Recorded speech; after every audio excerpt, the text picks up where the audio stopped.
कि सर हम रिक्शे वाले को ये फ्री देंगे, क्यों फ्री चाहिए? वो मेहनत कर रहा है रिक्शे वाला, उसको अपना खरीद सकता है, वो चावल भी ले सकता है, दाल भी ले सकता है, लाइट भी दे सकता है, फ्री क्यों चाहिए हमें भाई?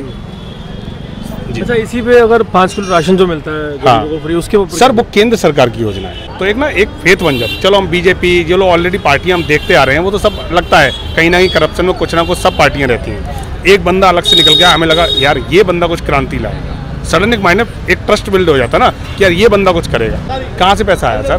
बीजेपी कांग्रेस ये तो पैट्रिक चली जा रही हैं। आज इलेक्शन लड़ने के लिए आप भी जानते हैं कि पैसा चाहिए होता है, आप जानते हैं कहाँ से आया? पंजाब इलेक्शन लड़ा, पंजाब बहुत बड़ा स्टेट है, कहाँ से लड़ा? ठीक है, गोवा लड़ा, सब जगह।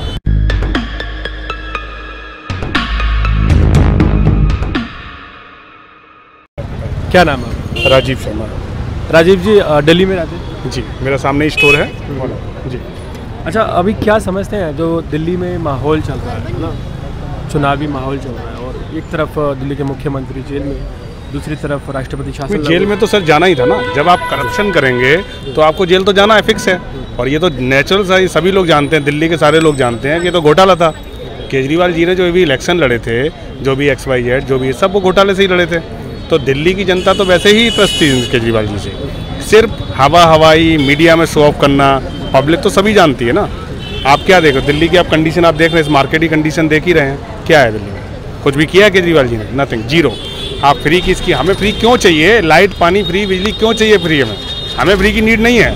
अगर हम सरकार को, अगर हम कोई चीज़ अर्न कर रहे हैं, बिजनेस कर रहे हैं या जॉब करते हैं, तो उसकी सैलरी मिलती है, उसके हमारे जो एक्सपेंसेज हैं हमें उससे देने चाहिए। तो हम फ्री के में, केजरीवाल जी अपने घर से तो पैसे लाते नहीं हैं, टैक्स हमारा है, हमारे पैसे को वो पब्लिक में अपना इलेक्शन है प्रोपोगंडा तैयार करते हैं कि सर हम रिक्शे वाले को ये फ्री देंगे, क्यों फ्री चाहिए? वो मेहनत कर रहा है रिक्शे वाला, उसको अपना खरीद सकता है, वो चावल भी ले सकता है, दाल भी ले सकता है, लाइट भी दे सकता है, फ्री क्यों चाहिए हमें भाई?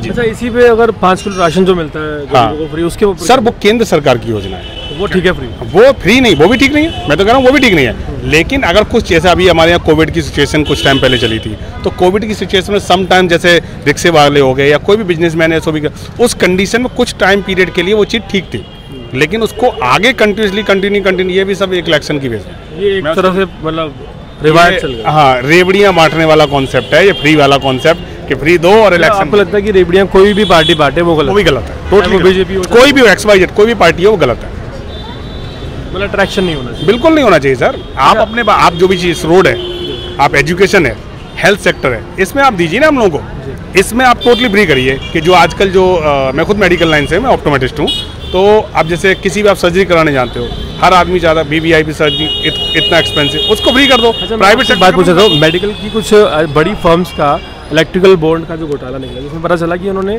पहले इलेक्ट्रिकल बॉन्ड दिया बीजेपी को, उसके बाद उनको प्रोजेक्ट मिला। सर क्या वो एक्चुअली अभी उसके बारे में ज़्यादा डीपली मुझे पता भी नहीं है। आप मेडिकल लाइन से, मैंने इसलिए हाँ, इतना अभी उसमें कुछ क्लियर नहीं कि क्या उसमें घोटाला हुआ या नहीं है, तो उसके बारे में ज़्यादा डिटेल में आपको डिफाइन नहीं कर सकता। नहीं, मैं तो वही बता रहा हूँ जो एक्चुअली सूचना के अधिकार पर दिया गया है, डिटेल दी गई, उसके बारे में जब मुझे डिटेल पता नहीं है तो मैं उसके बारे में डिटेल्स आपको दे नहीं सकता। बाकी आप कह रहे हैं कि दिल्ली में ओवरऑल सो डेवलपमेंट कुछ नहीं है, खास नहीं। जब इलेक्शन आता है तो वो चीज़ें तैयार कर दी जाती हैं। अब जैसे MCD दिया केजरीवाल जी ने, मैं भी जब स्टार्टिंग में जब केजरीवाल जी आए थे तो मैं भी उनको सपोर्ट करता था, ठीक है। अब एक एग्जांपल कर लीजिए, जैसे आप हैं, आप नॉर्मल पर्सन हैं, मैं भी एक नॉर्मल पर्सन हूँ। आप एकदम सडन से उठ के आएँ और आप बोलें कि मैं ये काम करना चाहता हूँ देश के लिए, तो एक फेथ बन जाए। चलो हम बीजेपी जो लोग ऑलरेडी पार्टियाँ हम देखते आ रहे हैं, वो तो सब लगता है कहीं ना कहीं करप्शन में कुछ ना कुछ सब पार्टियाँ रहती हैं। एक बंदा अलग से निकल गया, हमें लगा यार ये बंदा कुछ क्रांति लाएगा, सडन एक माइंड में एक ट्रस्ट बिल्ड हो जाता ना कि यार ये बंदा कुछ करेगा। आपने इंटरव्यू उनके देखे होंगे साहब कि इसके बारे में ये चिट्ठा, इसके, तो हम लोग बड़ा यार अट्रैक्शन हुआ कि ये बंदा शायद कुछ चेंजेस लाएगा। हम पब्लिक की तरह, अपनी गाड़ी जैसे मेरे पास बलिनो है, तो उसके बाद वैगनार थी, वो कहता है वैगनार से चलूंगा, तो लोगों को लगा यार कुछ तो चेंजेस चाहिए भाई। सर पैसा तो एक्चुअल में हमारा ही है ना, अगर ये चीज़ों में VVIP कल्चरों में यूज़ होता है तो पैसा तो हमारा। अगर एक चीज़ शॉर्ट में समझे, अगर मान लो आरोप झूठे साबित होते हैं, फिर किस पे? केजरीवाल आरोप तो झूठे साबित नहीं होंगे, क्योंकि अगर हो गए, मान लीजिए 1%, कैसे होंगे सर? मैं वही पूछा, जैसे झूठ तो केजरीवाल जी के आप हर समय देख ही रहे हैं ना, नोटिस कर ही रहे हैं आप। झूठ तो सरकार, वो तो निकलेगा, वो तो अलग पार्ट है, लेकिन हम लोग जैसे, मैं अगर एक पर्सनल एक होता ना कि आदमी का अपना व्यू क्या है, तो मेरा व्यू है इसमें झूठ नहीं निकलेगा। मैं 100% श्योर हूँ कि वो करप्शन में है। कहाँ से पैसा आया सर? बीजेपी कांग्रेस ये तो पैट्रिक चली जा रही हैं, आज इलेक्शन लड़ने के लिए आप भी जानते हैं कि पैसा चाहिए होता है, आप जानते हैं। कहाँ से आया? पंजाब इलेक्शन लड़ा, पंजाब बहुत बड़ा स्टेट है, कहाँ से लड़ा? ठीक है, गोवा लड़ा, सब जगह। तो मैं ये कहता हूँ, देखो हर पार्टी कहीं ना कहीं कुछ ना कुछ करप्शन में कहीं ना कहीं होती है। केजरीवाल जी से हमें उम्मीद थोड़ी ज़्यादा थी। एक मैंने बताया ना, एक 20 से एक बंदा निकला। आपने अपने आप को IT सेक्टर में ऐसा नहीं है कि कोई अगर IRS है तो कोई बहुत बड़ी तोप हो गया, डजंट मैटर।